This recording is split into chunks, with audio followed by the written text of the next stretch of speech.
So I'm watching The Island, which I've actually watched about 6 years ago, apparently, and seemingly impressed with it. But at that point, although at this point now, I think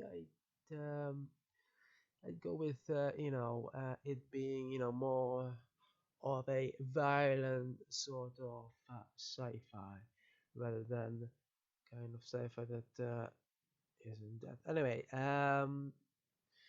it's yeah, I wasn't quite aware that it's directed by the same guy as did Transformers. Then again, Transformers is sort of sci-fi as well, just different kind, I suppose. Yeah, and anyway, um, one point so I'd like to make is that it's at one point Sean Bean's character says that without consciousness the organs failed. Now, I don't know, I mean, why scriptwriters or whoever decided to go with that. Because it makes very little sense, right? It's not like there aren't people, you know, uh, people in vegetative states can be like that for decades. The organs don't fail unless something wrong happens. Something wrong needs to happen for organs to fail, like something like sepsis or something. It really doesn't make sense then. But I suppose they need to embellish it a bit, embellish the story. So we go with consciousness being the very giver of life, etc. When in reality it's just there to really, really select, make choices, etc. It's not really there for organs to survive, though. No, I'm pretty sure it's not. Anyway, I don't know honestly why they do such they go in such directions though, because I mean, is it really needed for the sci-fi? Debatable. Could have some other excuse possibly, but like even an excuse, something like they just won't remain in a vegetative state. They just waking themselves up actually make more sense somehow than when with organs fail. Anyway, yeah. So I mean, yeah, I'm assuming it's just to embellish his story, just like they did earlier with humanity is at the peak of evolution or some of that nonsense.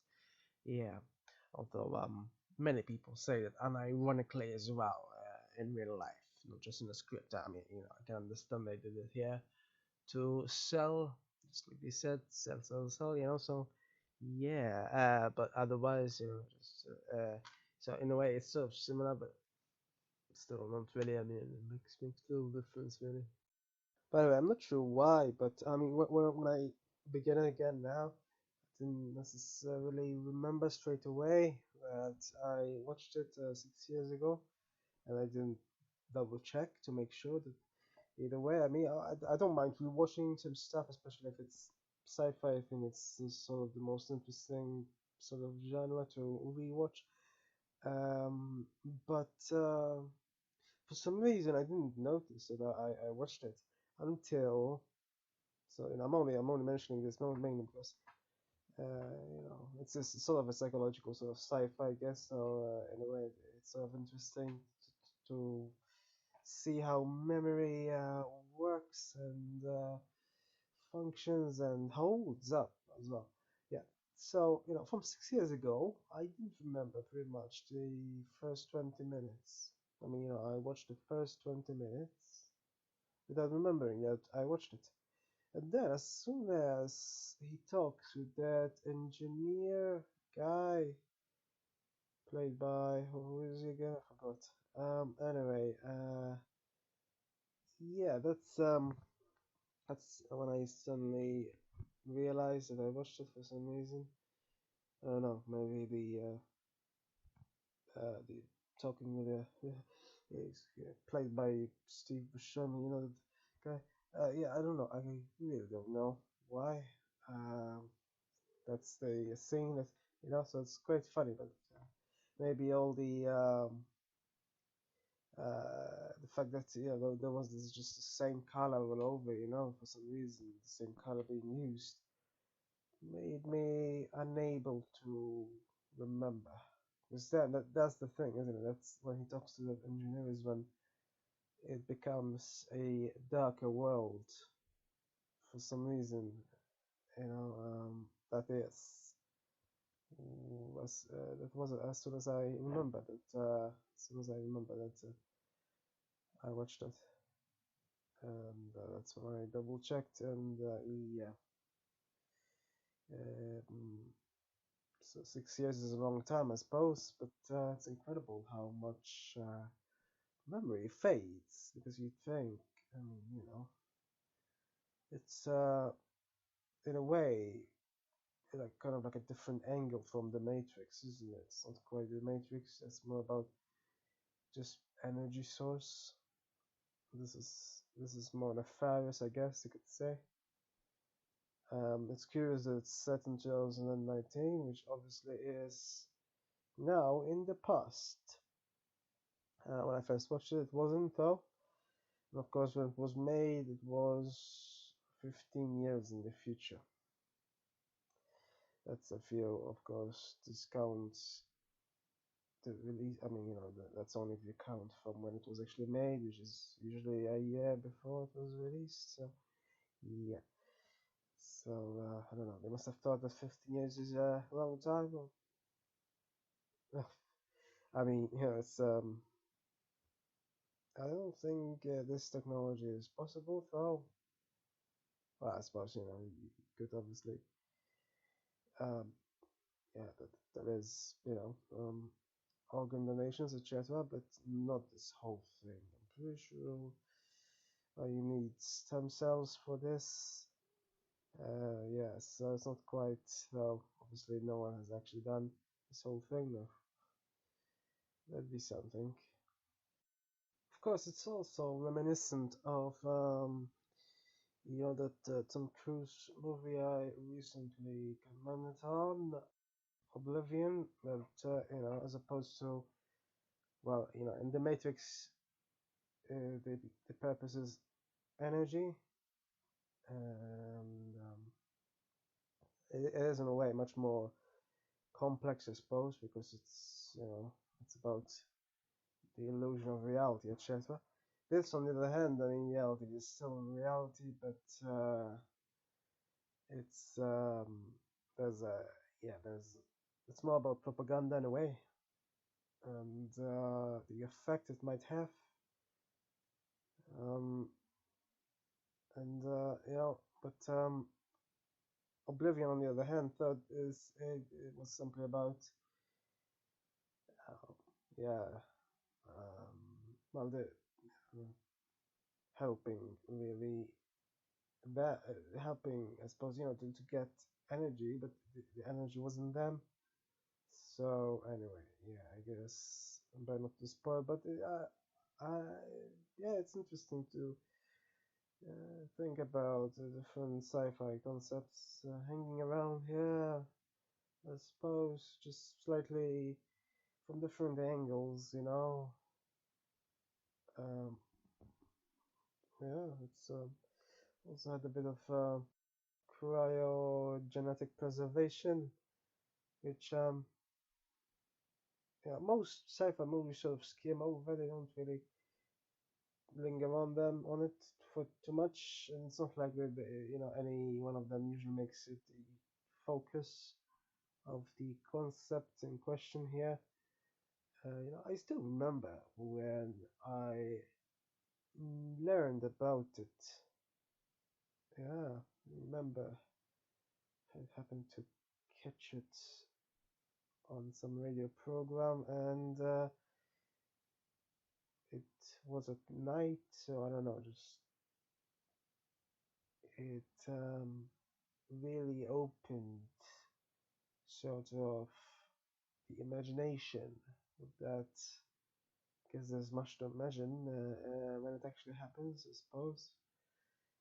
They're just simply cryopreserved in the hope that the future technology works. And right now, it's very, yeah, it's obviously sci-fi movies are always about, oh, Yeah, it's totally already done. Yeah, yeah. You just skim over it because it's totally commonplace these days. That's what they're sort of saying, I suppose.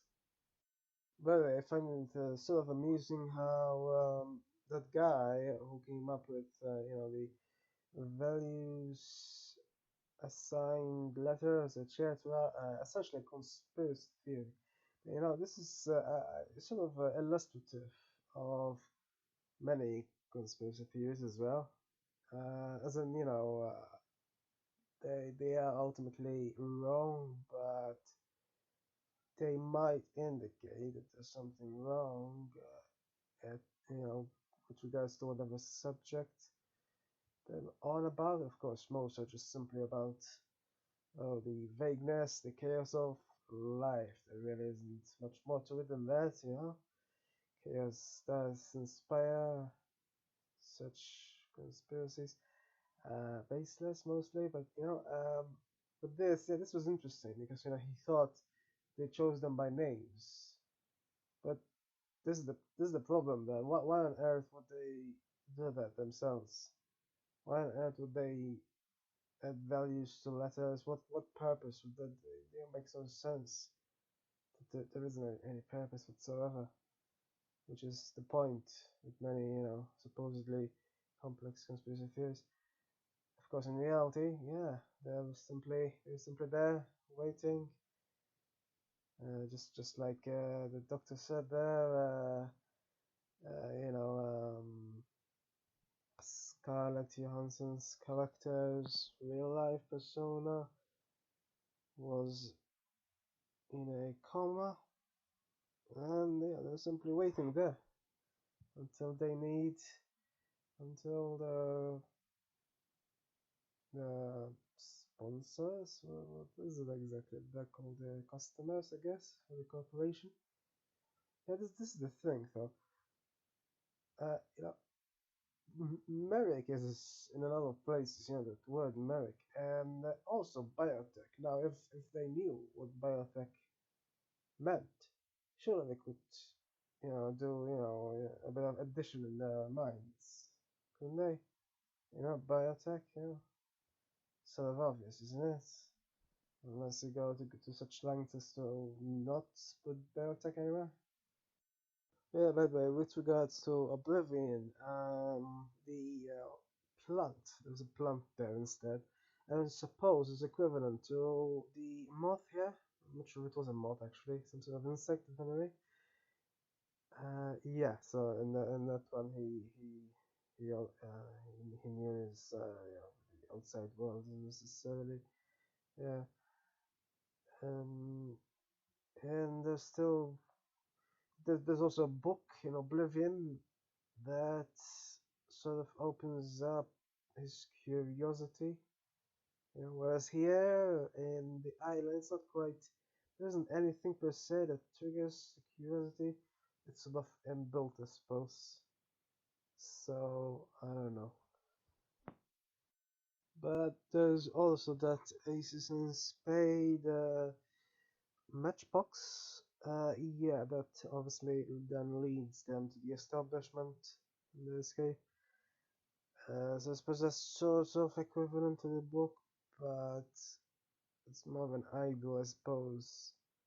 I mean, he only really just gets excited as soon as he goes away, not so much, doesn't show much interest when he's actually inside stuff. So it's not per se, what inspires him to ask questions, whereas in the Oblivion it sort of was. I don't know. By the way, at one point, when the other Buscemi, I think it's the original Buscemi, I suppose. Yeah, is reading a magazine. There's an advert on it. Says to be in pockets everywhere.